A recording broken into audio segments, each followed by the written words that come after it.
Salut à tous, j'espère que vous allez bien et on se retrouve aujourd'hui pour clôturer cette série des milieux au PSG avec cette vidéo dans laquelle je vais vous livrer le milieu et le système que j'alignerai à ce poste au PSG. Bienvenue. D'abord, faisons une petite synthèse des candidats au poste. On a bien évidemment Verratti, mais aussi Gueye et Paredes. Petit mot sur Herrera, j'ai sorti une vidéo sur lui hier, mais je pense qu'aujourd'hui la récurrence de ses soucis physiques fait qu'il est bien hors course. J'aimerais quand même dire que sans ses blessures à répétition, Herrera changerait peut-être la donne de cette vidéo, mais pour le moment ce n'est pas réaliste de l'imaginer comme un titulaire en force au milieu. Idem pour Tanguy Kouassi, que je préfère en défense et qui n'a même pas signé de contrat professionnel avec Paris pour le moment. Donc on a trois candidats, avec Draxler à ne pas oublier, mais qui va devoir se contenter d'un rôle secondaire pour retrouver pourquoi pas une place de titulaire, mais ça paraît tout de même très compliqué pour l'Allemand, même si ce n'est pas impossible. Allez, pour démarrer, nous avons Paredes qui fait le jeu par la passe, longue ou courte. Excellent techniquement, Paredes est bon lorsqu'il est sous pression et apporte à l'équipe par son jeu simple, caractérisé par sa faculté à casser les lignes et à orienter par des transversales. On note aussi sa passion pour les duels, ce qui fait de lui un milieu redouté des adversaires. Petit plus par rapport à Verratti et Gueye, son jeu dans les airs. En effet, l'Argentin est bien plus complet que les deux autres en termes d'abattage. Il peut jouer n'importe quel duel. Maintenant, petit bémol sur sa lenteur athlétique. En effet, Paredes joue en deux touches de balle la plupart du temps. Il peut envoyer le ballon n'importe où sur le terrain, mais le garder dans les pieds, c'est plus difficile, sauf dans les petits espaces. Ce qui conduit à une certaine forme de staticité puisqu'il occupe et couvre une petite zone sur le terrain, ce qui ne lui donne pas un gros volume de jeu, à la différence d'Idrissa Gueye, bien évidemment, qui se caractérise par son activité incessante qui a même amené Tourelle à le qualifier de machine en début de saison. Gueye récupère et utilise le ballon simplement. Il est capable de se projeter, de faire remonter le bloc ou le ballon et orienter sur les phases de construction placées. Même s'il n'est pas le plus costaud physiquement, Gana Gueye dans un grand jour, ça mange un peu de tout, y compris le milieu du Real. Je dis dans un grand jour parce qu'avec Gueye, on peut aussi parler d'irrégularité. Que ce soit physiquement ou en termes de performance, Gueye n'a pas réussi à maintenir le niveau de performance auquel on s'attendait après son match contre Madrid en septembre. On peut bien évidemment le comparer à Matuidi et noter son retard technique par rapport à Paredes et Verratti. Et enfin, on finit avec le plus singulier des trois, Marco Verratti. C'est simple, il affiche un niveau technique digne des tout meilleurs, capable de créer le jeu, anéantir un pressing adverse d'un seul geste, jouer dans les petits espaces et prendre des risques qui sont presque toujours payants dans la remontée de balle. On peut lui reprocher de faire la touche de trop par moment, à la différence de Paredes qui joue bien plus simple, de ne pas être assez utile dans le repli défensif ou bien évidemment le fait qu'il conteste beaucoup trop les décisions des arbitres.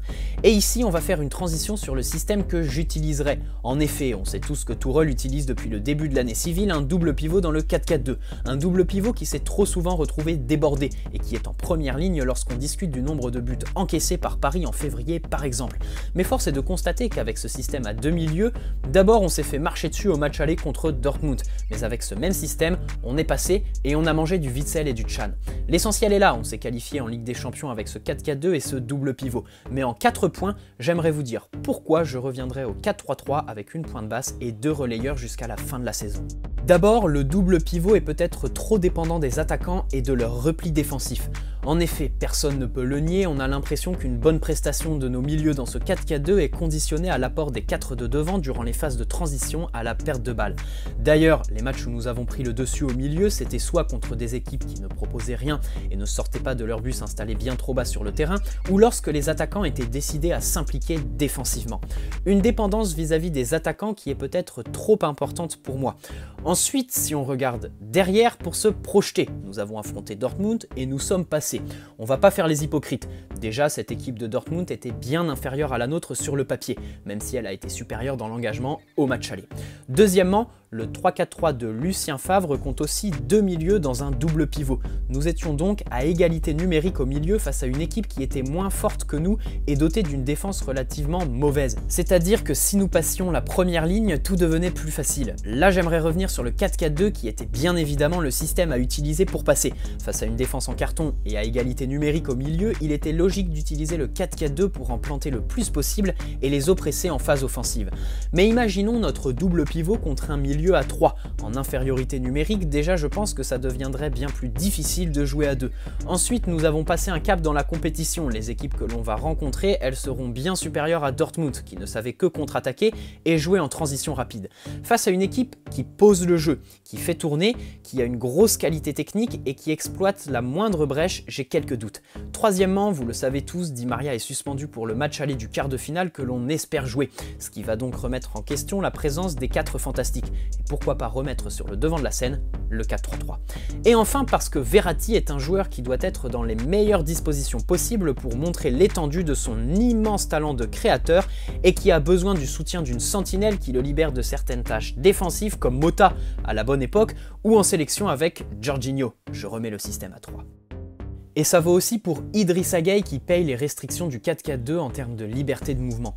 Dans ce 4-4-2, j'ai réellement l'impression que Verratti et Gueye sont perdants et absolument pas utilisés à bon escient. Pourtant, Cruyff le disait, un match de foot se gagne au milieu. Et puis, ne faisons pas d'impasse sur notre histoire. Le PSG, lorsqu'il était crédible en Ligue des Champions, c'était avec le fameux Mota, Matuidi, Verratti qui nous manque cruellement, quoi que l'on dise. Voilà pourquoi je remets en place le système à 3 milieux au PSG. Maintenant, avec qui ? Vous l'avez sûrement compris, Paredes plus bas que Verratti et Gueye qui sont tous deux en relayeur comme face au Real Madrid, même si c'était avec Marquinhos en pointe basse. Et comme lorsque l'on a connu le meilleur Verratti depuis son arrivée à Paris, aligné aux côtés de Matuidi en relayeur.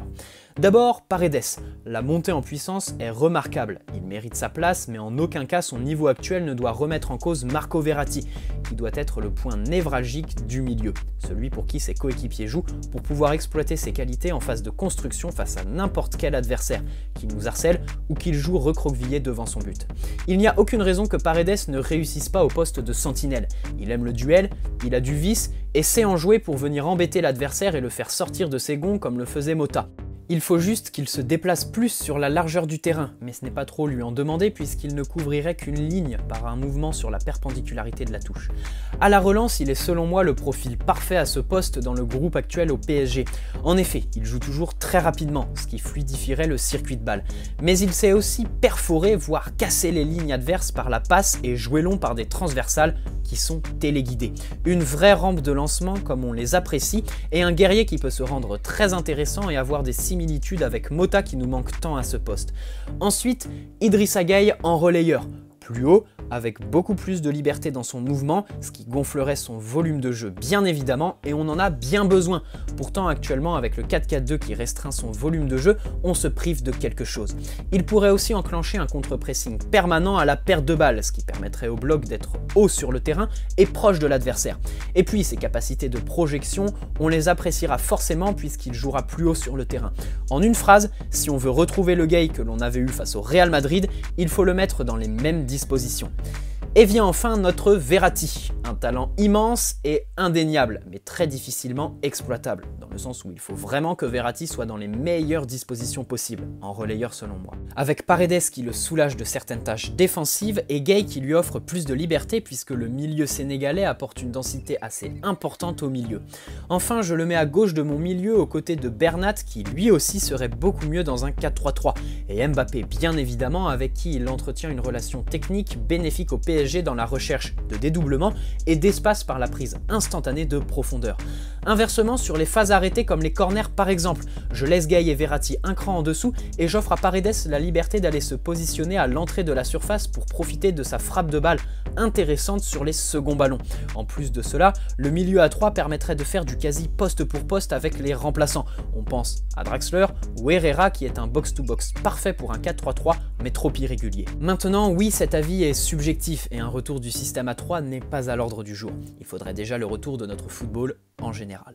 Et dans cette optique, je vous livre quand même mon tandem en double pivot qui est Paredes-Verratti.